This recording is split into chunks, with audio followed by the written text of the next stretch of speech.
Cassiano Ribeiro já aqui com a gente, em áudio e nas telas. Tudo bem, Cassiano? Tudo bem, Sardenberg? Cássia, boa tarde para vocês, ouvintes. Boa tarde, Cassiano.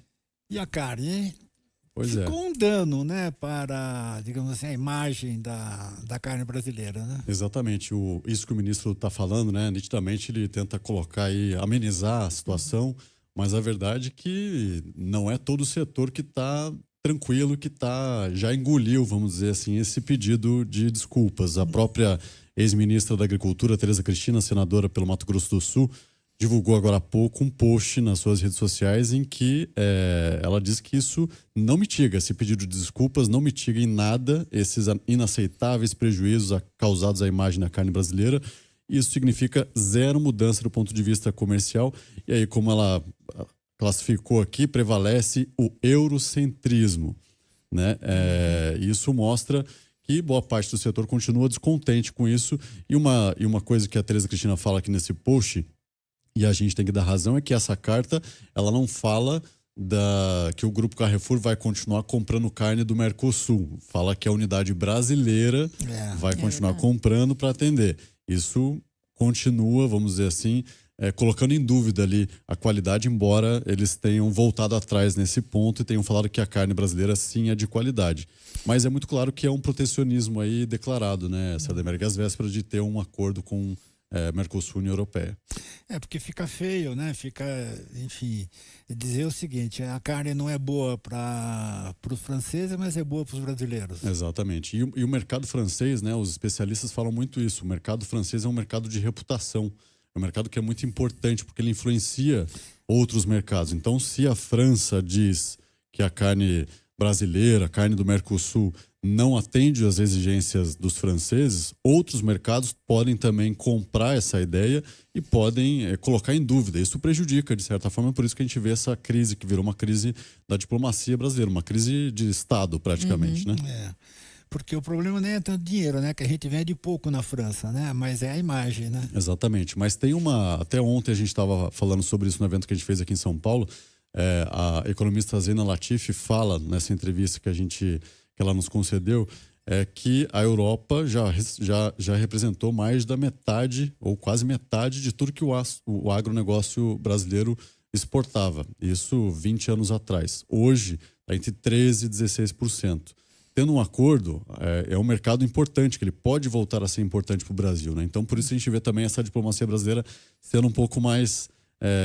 tentando não comprar muito essa briga, embora o setor também aí esteja dividido. Parte das entidades já se pronunciou e disse que aceitou esse pedido de desculpas, porque também pretende continuar exportando para a Europa, mas algumas lideranças aí, como é o caso da ex-ministra Tereza Cristina, isso não é aceitável ainda, né? E todo esse imbróglio deixa claro, né, Cassiano, como vai ser difícil, de fato, conseguir aprovar esse acordo Mercosul-União Europeia, né? Exatamente, um acordo que está há muitas décadas, né, aí sendo aí discutido.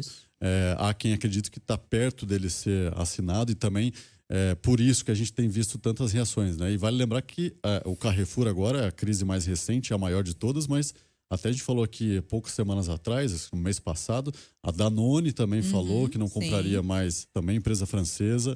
Tem um outro grupo de açúcar e etanol, que é a Terreau, que também é francesa e também fez agora, nessa última semana, críticas aí aos produtos brasileiros que não estão rastreáveis, que os produtores não seguem aí as normas e tudo mais. Então, parece um grupo de empresários aí franceses fazendo um coro nitidamente em favor da produção agrícola francesa e, ao mesmo tempo, criticando a do Mercosul, justamente nesse momento que está tendo um avanço nas negociações entre os dois blocos. Tá certo. Mudando de assunto, nós temos os melhores do agro. O evento foi realizado ontem pela Globo Rural e é uma premiação das 500 melhores empresas do agro. É isso aí. Noite de festa em edição histórica ontem, Sardenberg. O prêmio completou 20 anos. Eita! E a gente fez aí já até demos alguns spoilers lá para quem estava, porque no ano que vem a gente vai ter 40 anos da revista Globo Rural. Então a gente começa a partir do Melhores do Agro uma série de comemorações aí, mas com novidades também, com novas sessões da revista, projetos renovados. O próprio Melhores do Agro também deve ter novidades. A marca também deve passar aí por uma atualização. Então a gente tem aí uma edição histórica e com uma grande campeã, até eu falei hoje cedo no CBN Agro, a Zoetis, essa empresa de saúde animal, que com uma estratégia muito interessante de se falar, né? Eles são fabricantes de produtos veterinários. E aí, no ano de 2022, 2023, ali, lá em 2022, 21, 22, eles decidiram parar de fabricar um dos principais produtos que eles vendiam, que é a vacina contra a febre aftosa, apostando que o Brasil ia deixar de ser uma área, um país livre da aftosa sem necessidade de vacinação. E aí eles apostaram nessa estratégia, deu certo, o país realmente conseguiu conquistar, diversos estados brasileiros conseguiram conquistar esse status. E eles, em relação aos concorrentes, como já estavam com essa estratégia adotada antecipadamente, não sentiram tanto baque no setor. Já tinham se programado para isso. Exatamente, já tinham se programado e cresceram 15% no Brasil no ano passado, faturamento de mais de 2 bilhões de reais. E um fato curioso também que a gente mostrou ontem é que a soma dessas empresas, a receita líquida dessas 500 maiores empresas, somou 1 trilhão e 600 bilhões de reais.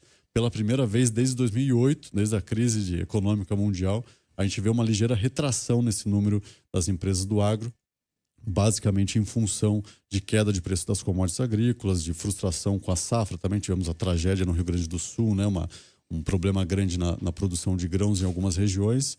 Mas, segundo o economista José Roberto Mendonça de Basso, que estava com a gente ontem lá no talk show, falou que 2025 promete ser um ano muito melhor, em que o agro vai recuperar e vai voltar a crescer com as empresas, enfim, todo o setor crescendo e ajudando, inclusive, o PIB do Brasil.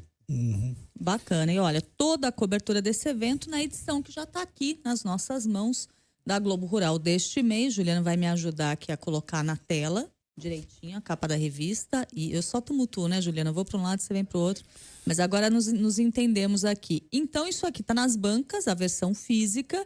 E, claro, quem costuma ler nos tablets, no celular, também já consegue acessar essa edição especial. Certo, Cassiano? Certíssimo. E tudo também em globorural.com.br, nas redes sociais. Seguimos publicando tudo por lá.